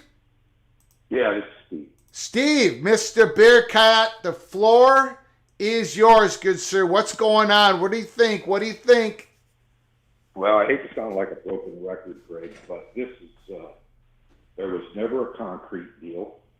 Yeah. There were some numbers thrown around. There was never anything concrete. I don't know who all these presidents or ADs or talking heads were thinking that we were that gullible. Okay, so now it's come to this.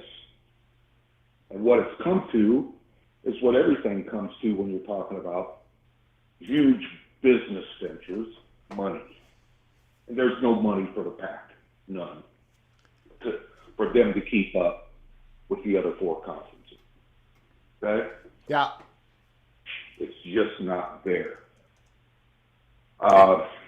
And you've been saying that. I mean, been there and done that, and I hate to keep saying that. Yeah. But I've been on both sides of the fence. Anyhow, now what it's come down to is who's the first one to make the move? Who's to follow? Through this whole thing, Yormark knows he's had the leverage on everybody. Okay? Yeah. Everybody other than Oregon and Washington, or the Big Ten holds that leverage pretty well. But I'm just saying, with everybody who's been talked about, even San Diego State, what have they got to be thinking, Greg? Tell me what they're thinking. What do they got to be thinking right now? Who? Colorado? No, San Diego State. I mean, oh, what do they yeah. got to be sitting there thinking right now? What's their next, you know? Yeah. I mean, they got to wait to see how the dominoes fall, basically. They got 30 days to wait, right? I know. I mean, they're at a deadline probably more than anybody involved in this Pac-12, Big 12 mess. They're the ones whose backs are against the wall more than anybody. Yeah. They really are. Again, I just don't get how the Pac-10 has proceeded through this for 10 months. I don't get their strategies.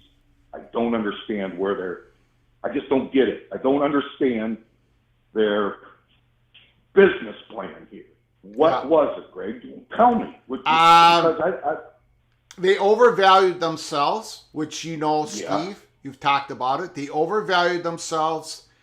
I really, you know, when Yormark came in and got in front of the Pac-12 when it came to getting their media deal, when they jumped 18 months, got in front, got the deal done, and we here at Peek Around the Corner, when we had episode 83, October 30th, for anyone who hasn't seen it, watch it. I was like, wow, great deal by Yormark. Wow, he got it done. He got the best windows. He got the visibility. The money, $31.7 million. We'll see how that stands up to whatever the Pac-12 gets. But the Big 12 just beat the Pac-12 when it comes to visibility. I went on and on and on and on. And I was in a state of shock, my friend. Steve, I was in a state of shock. I got off my live show. I hit the Twitter, the message boards the next days, and I got raked over the coals. People had YouTube channels about what I said. They had live shows, episodes going, Greg is crazy. Yormark left money on the table. Greg is crazy. Yormark didn't do the right thing. He screwed up. He acted too fast. He should have waited. He left money on the table. And I'm sitting there going, oh my gosh. And some of these people were like, you know, what I would consider real smart Pac-12 people, fans and writers and everything. And I'm like, holy smokes, they did it again. They didn't see USC. They didn't get that story. I tried to give it to them. I handed it to them. I gave them the information.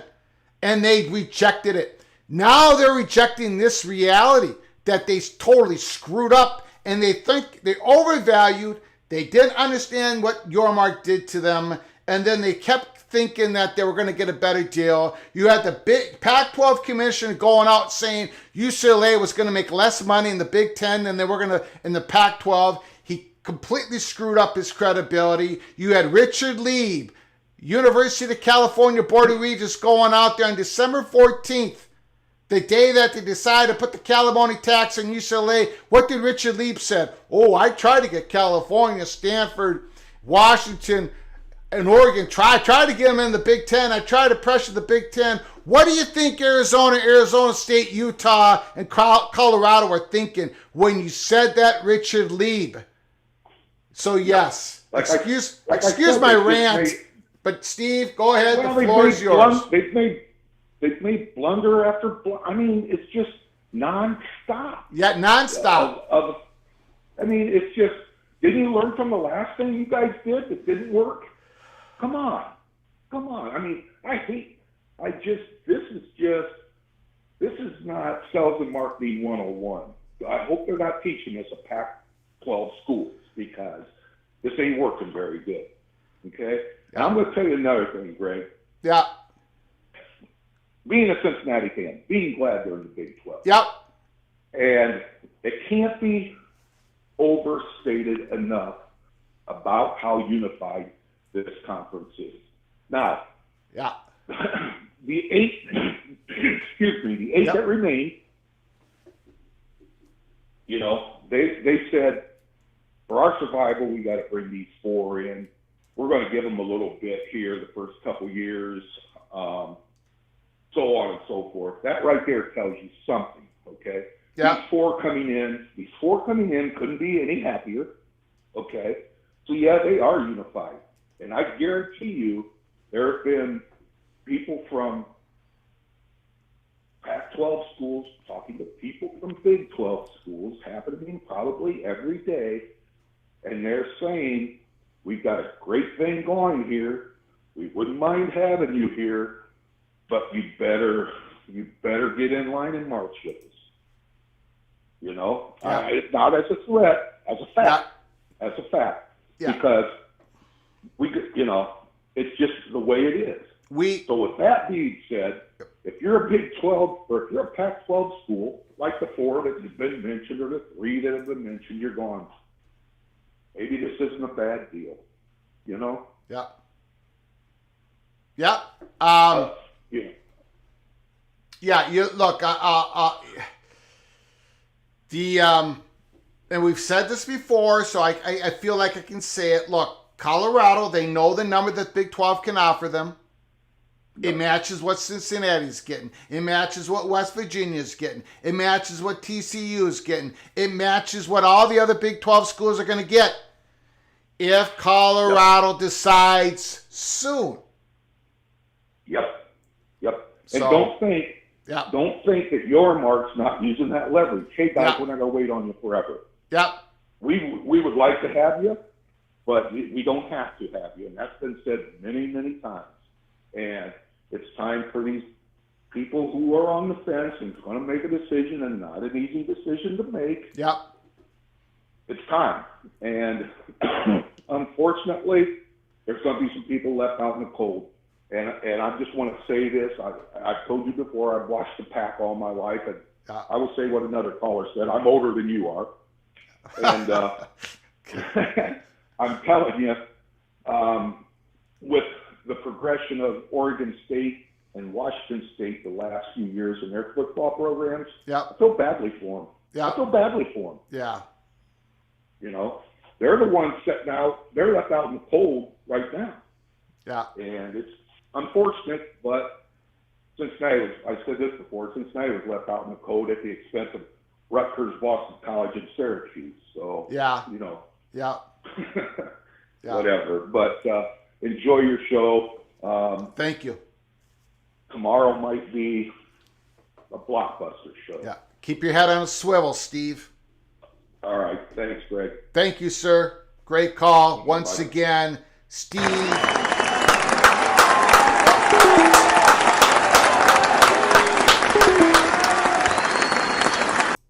Jason W., thank you so much for your super chat. Appreciate it. Greg, with ESPN being in cost-saving mode, how are we sure they will fork over the big money for any Pac-12 school when they don't want to pay for Pac content? Well, ESPN is obligated contractually. They have a pro rata clause, current pro rata clause in the Big 12 new media contract. Call from Tim. Tim, can you hold on 1 second, sir? Yes, that's fine. Thank you. So ESPN has to do it, Jason W. They have to do it for Power 5 schools only. Fox does not have to do it. But as I've been saying here for weeks and weeks and weeks, Fox will will pay what makes it so those four corner schools would get paid $31.7 million a year. Now, that doesn't go on forever. And your mark is using the leverage. So decisions have to be made soon. It's real soon. Real soon. So that's where we're at. Now, you might say, why? Why would Fox? They're not obligated. They're not obligated to match the payment to a Colorado as they do currently for a Cincinnati, for a West Virginia, for a TCU, for a Baylor, for a Texas Tech, for an Oklahoma State. They don't have to do it. But so why are they doing it? If you are to believe what Peek Around the Corner has been saying for weeks and weeks and weeks, if you are to believe what Dennis Dodd just said today, why would Fox do that? Well, maybe there's a cloak and dagger situation going on, ladies and gentlemen. Maybe Fox wants the Pac-12 to be cracked open by the Big 12. Maybe Fox wants to move some other assets into the Big 10, or at least try to convince the Big 10 presidents that it's best to do it now versus 5 years from now. I don't know. Maybe, possibly. I'm just throwing that out there. Okay? Tim, thank you for your super chat, Jason W. Tim, you have the floor. Thanks for taking my call. You got I had a theory on the next moves, and I think it's a little unconventional, but I don't think entirely. So I do think Colorado and Arizona will be the two to move to make it 14. But then I think what's going to happen is Oregon and Washington are going to be frantically calling, continuing to be in conversation with the Big Ten. The Big Ten's going to tell them no, and they're going to slip in ahead of Utah and Arizona State to get into the Big 12 because it's safer waters. I don't know what your thoughts are on that. Can you repeat that last part? So what I was saying is that Oregon and Washington, I think they're going to slip in ahead of Utah and Arizona State to get spots 15 and 16 because the Big Ten at this time may not decide to go ahead with adding them. I don't think that's going to happen. And I see, I don't want to get, tonight was the night for you guys speculation, if you have any information, because I don't want my speculation to get mixed up with our reporting here at Peek Around the Corner for tonight. I'm going to say this. How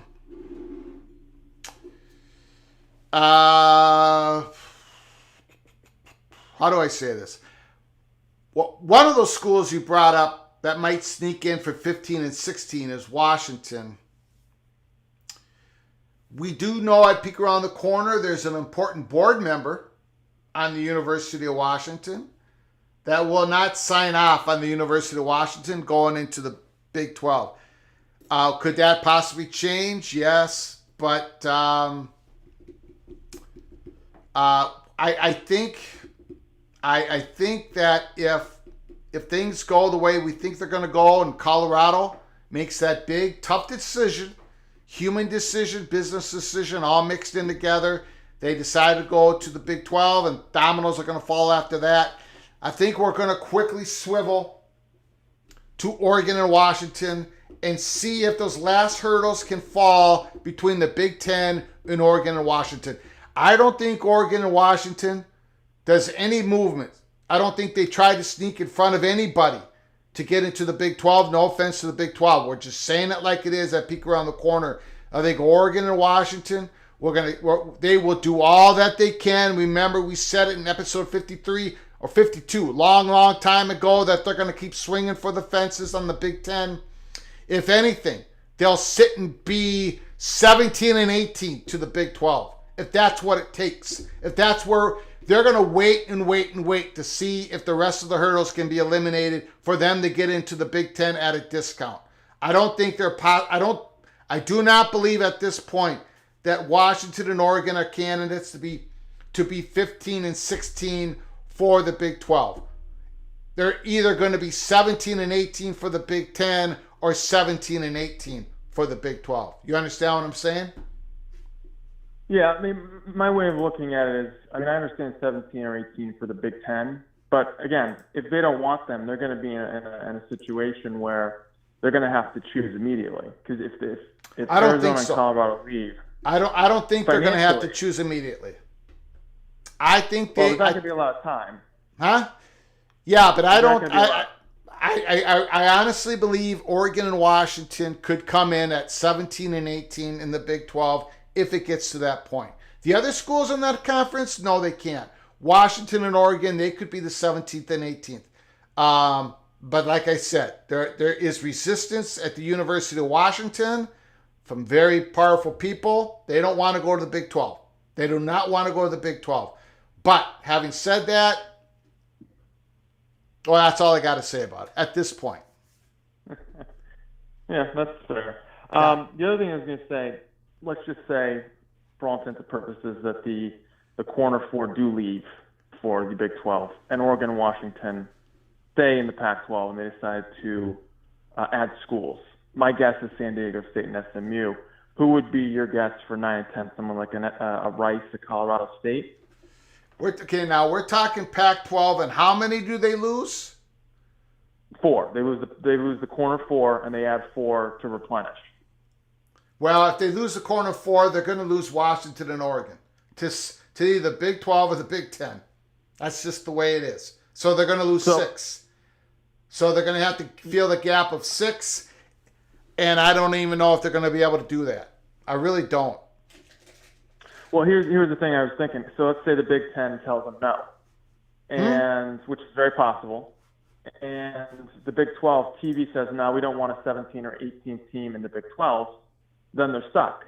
Okay, but it is my strongly held opinion, and I could be wrong, but it's my strongly held opinion. If the Big 12 does if Yormark is able to achieve to get those 4 corner schools, and if Oregon and Washington cannot get into the Big 10, I think they would be able to. But if they can't, they would be the 17th and 18th Big 12 school because they would not dilute the product at all. So Fox and ESPN would gladly pay the $31.7 million for Oregon and Washington to be the 17th and 18th school of the Big 12. One of the great advantages the Big 12 has is not only did they get the deal in front of the Pac-12, but they both got ESPN and Fox as their current media partners and future media partners, so they can wheel and deal. And that's what Yormark is doing. I am not Oregon and Washington. If the 4 corner schools go, they're going to be members of the Big 12 or the Big 10, and I would put my chips in the middle of the table that it will be the Big 10, but we shall see. And I guess my last question is kind of tied into all this. Let's say Colorado and Arizona do go to the Big 12, so they're at 14 schools. Yep. Does the Big 12 say, you know what? We don't need Utah and Arizona State. We'll wait and see how things play out with Oregon and Washington. Let's see if they get an easy sitting in the Pac-12. Is that something you could see happen? 15th and 16th Big 12 school. I do not think Washington and Oregon are going to become the 15th and 16th Big 12 school. Or they're either going to be the 17th or 18th, or they're not going in the Big 12. They don't have to. I've been going to leave it at that because I think I've answered that question in the best way that I can. Thank you so much. Well, thanks for taking my call. Beautiful call. A lot of good questions.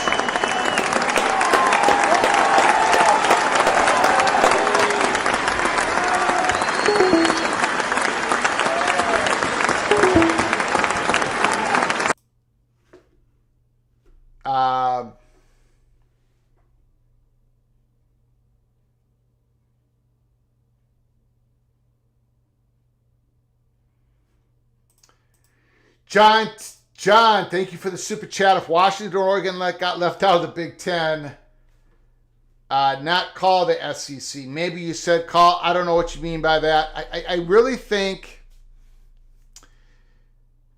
Washington and Oregon, I do not think that they can just wait this out, wait to see if the last hurdles can be pushed away from the Big Ten. I've been saying this more strongly and longer than anybody else out there. Lots of people in the Big Ten want Washington and Oregon. They understand the situation at hand. The Big Ten is pretty confident at this point that they will be successful in expanding out east 3 years, 5 years, 7 years down the road. And if they're going to go east, they're going to have to go west again. Oregon and Washington are their targets. It's a cost benefit analysis. Do they take them now? Do they take them 5 years from now? There's a couple hurdles in the way. I don't think Washington and Oregon have to feel, I don't think they feel pressure at all. I might be the only one who thinks that, but I honestly, Big 12 would scoop them up as 17 and 18. ESPN and Fox would go along with that. If that's the last stages of this realignment wave. I'm going to tell you something. If Colorado breaks off, then we have some sudden movement with Arizona, then Arizona State. The Washington-Oregon Big Ten story that we've been trying to guide everybody through on a peek around the corner, it's going to explode. It's going to explode, and then we're going to find out.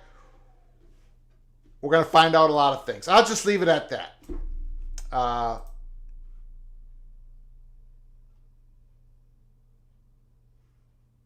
Hey, Greg, don't make it bad. Take a sad song and make it better. Okay. We're done with the singing. Jim Bagley, great update as always. Thank you, Mr. Bagley. Thank you for your generosity, super chat. Appreciate you guys also very much. Again, this is a thank you to the PATC community that we're having this live show tonight. This is about your phone calls. This is about your comments. We're done listening to me speak. My voice is aggravating. My singing voice is even worse. Call from Soap.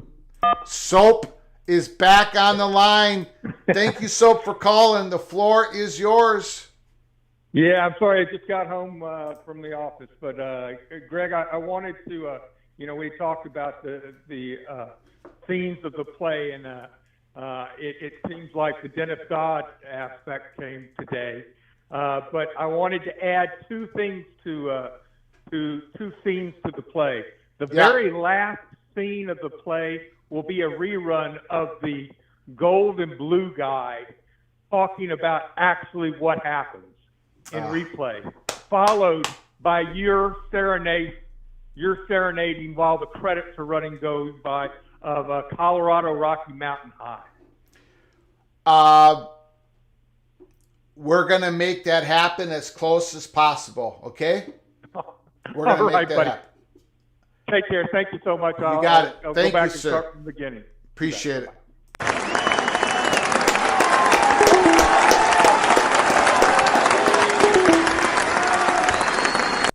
Yeah, we're going to make that happen. Colorado Mountain High.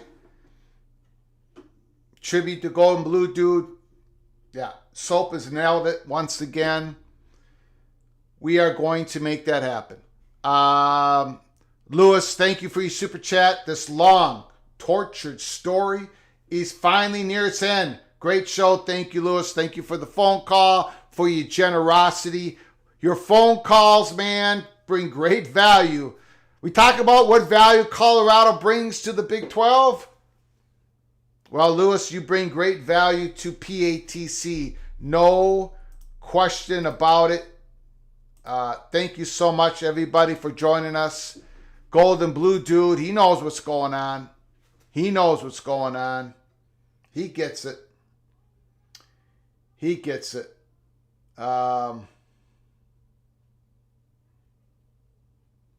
Nick M., Weather, Oregon, Washington. Go to the Big Ten. We do share the commercial work, or the commish works it out with the media partners and or members for a full share. I think it will happen. Mark, thank you once again for your generosity. Super chat, your market book depository, and ESPN, Fox, PTD, or Washington are behind the grassy knoll fence. Yes, Dallas, Texas, 1963. And where are we going? Dallas, Texas. Dallas, Texas, 2023, I guess. Yeah, we need a Yeah, well, you know what? I got to... my guy behind the scenes has not posted those shirts yet with the new logo. I'm going to have to get on him. I'm going to have to fire my nephew, Colin. I'm going to have to fire him from his non-paying job here at PATC. We're going to get those shirts up hopefully real soon. Or the little general is going to have to go after our nephew.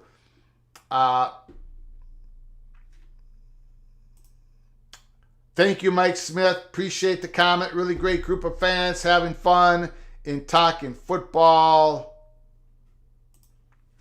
Immaculate. Greg, what are the odds that number 2 along with Colorado, the Big 12, is not Arizona? If not, would you say one of Arizona State or Utah? Or is it possible that either Oregon State, Washington State gets the call? I really think Arizona is the heavy chalk to be number 2. On the stage in Act 12, they're only 2 arm lengths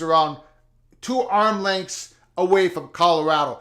We have made it a point. We have made it as clear as possible. We have left no mystery in this. We've been talking about this for weeks and weeks and weeks. Act 10, Act 11, Act 12. Colorado's been in the middle of the stage. Arizona was on the edge and they're moving towards the middle of the stage. Now they're arm lengths away from Colorado. We've made it perfectly clear. And the only way that we can figure out how to tell you. Arizona is a lot closer to Colorado than Arizona State is to Arizona in this play. Now, Arizona has made a big move. They've gotten into the 15th row, okay? But we've made it pretty clear where everything sits here. Arizona basketball. Where do you want Arizona basketball to be played? You can't bury it. If you have an opportunity to make the jump, Arizona, if Colorado cracks it open first, we believe Arizona will soon follow because, let's be honest here, there are more changes that are going to happen. We do not know. We can't possibly know where all the dominoes are going to fall 2 years from now, 3 years from now, 5 years from now, 7 years from now. We're going to be here. We're going to try to give you the best peek around the corner. But where we sit right now in 2023, we don't know what it's going to look like in 2028. Neither does Colorado. Neither does Arizona. Neither does Arizona State or Utah. So if you have the opportunity right now to secure your spot for the 2026 Gold Rush, you secure your spot. And to be honest with you, ladies and gentlemen, with your mark, slowly but surely, consistently, tightening the screws, well, this is where we have it. May 31st, Act 12 begins. So stick with us here at Peek Around the Corner. We're going to close it up. Hit that like button. Like Mike Smith said, hit that like button before leaving. If you're new to the channel, or if you're someone who's been with us from day one but have yet subscribed to the channel, please subscribe. You'll get notified. It's your only chance to get notified of our upcoming live show and our episodes here at Peek Around the Corner. We're going to cover, look, I got the Athlon magazine. We're going to be going through this, all the other stuff that's coming out. We're going to be going through the 2023 football season, everything else. But my goodness, this is a story we have to cover. We go where the story is here at Peek Around the Corner. We've given you as much information as possible. We cannot take another step. There was a big day on May 7th. It happened not in a state, not in a Pac-12 state, not in a Big 12 state, in the Midwest. May 24th, something happened in Boulder, Colorado. Something happening is tomorrow in the state west of Colorado. That's the best we can do. The Pac-12 has been getting punched in the solar plexus. but they still stand. Colorado's in the center of the stage. We've been saying this for weeks. We did not say it just today. We didn't say it 3 days ago. We didn't just say it a week ago. We didn't just say it 2 weeks ago. We didn't just say it 3 weeks ago. We've been following this story step by step by step by step. And for those who've been with us at Peek Around the Corner from the very beginning, we thank you so very much. But it's not over yet. Hang tight. Hang with us. Buckle up. Brace for impact. Tomorrow, interesting day. Next day, interesting day. So why don't you stay close to PATC and let's do this thing together. Until next time. From all of us at PATC to all of you, please, you all take great care of each other. Thank you so very much.